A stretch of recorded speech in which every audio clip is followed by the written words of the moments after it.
It's all about steadiness. If you're going to be obedient to a superior skill set that you have a passion for, and you continue to get better and better and better and better, and reach those realms that Wayne Gretzky, Tiger Woods, they are just constantly getting so good that no one can catch them. And they're a catch me if you can. But counterintuitive to what you might think, it's not about this constant workout of stuff. It involves a lot of elements to get into a continuum of runaway. That means stay a moving target. Now, where do you start? Well, awkwardly, where it starts by slowing down. It's not about speeding up. It's not about doubling effort. It's actually about stopping.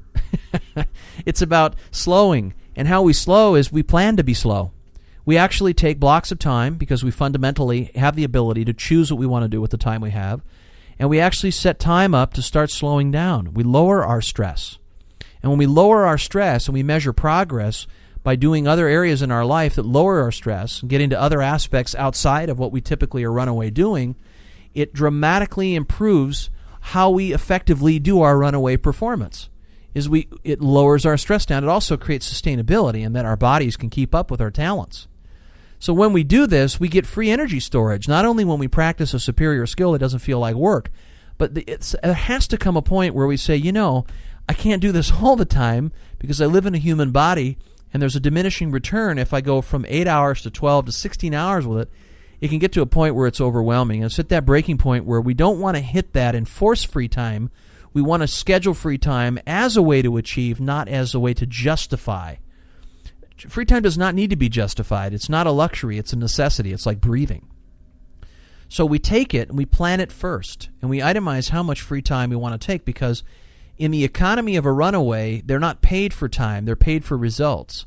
So it's all about energy management. The more that they are rested, the more that when they come back and hit their runaway activity, they're going to be able to get more done in less time. So they have leverage. And then we improve our brain power. When we settle our brain, when we allow our brain to do other things, other aspects that we invest in our life, from art to other activities to other knowledge to intellectual stimulation to getting our emotional pieces in place with our relationship, or we work on creating other aspects that are exciting and move our energy toward other aspects. It increases our brain power when we do this. When we're focused on other intrinsic desires other than money, work, things that we are financially rewarded for, there are much more internal rewards that we have, even sexual rewards. Having intimacy is a way to increase brain power. There's so many other ways that will extend your lifetime. And then interestingly, when we're in these moments, when we're increasing brain power, we have unexpected sudden breakthroughs, and they don't come from answers. They come from inner answers. They don't come from outer answers. And so we're in the shower, or we're in the car, or we're at the beach, or we're in the most awkward moment, or we're just before we're going to bed, or we're in the morning in the waking hours, and bam, we get one of those emerging thoughts where if we lose it, we'll lose $1 million. And we start to see things. Things start to rise up. It's like a musician who is naturally in touch with his lyrics, but he doesn't force those lyrics. He doesn't sit down and say, let me think about lyrics. Lyrics come upon him. It's a natural process. And when we're in a position of stillness, we can arrive at these moments and pay more attention to what those things are. And a lot of them are incredible teachings. They're just great doorways to opportunity. And then we test and measure the unique ensemble. So as we take these breakthroughs back to the unique ensemble that we are assembling and creating, we test and measure constantly where everything is practice. We go into the future and we say, 50% of the time what's going to happen to us, it's going to work, and 50% of the time it's not going to work, and both of those are equally useful, and I'm going to springboard off of that data, and I'm going to turn it into an even more stronger process. This involves having the attitude of a learner. We have plenty of second chances, like Japan on the assembly line. When they get a mistake, they throw a party because they have information that they didn't have before. So then you sustain an advantage. So once you put together the unique ensemble, you begin to sustain an advantage, and then you've got to remove stuff simultaneously, because as you sustain more advantage, you have more growth that's pressing upon the capacity of your unique process. It's like a quarterback. If they're overwhelmed by the blitz, they're not going to be able to throw the ball accurately. So we got to build a good offensive line. We got to build a support structure that can handle it. We've got to build a business that can allow us to preserve our talents and delegate everything except what drags us out or wears us out. And we also have to have the kind of relationships that enjoy our unique experience and pay us for it in a way that it doesn't demand more capacity than we're getting paid for. We got to have margin.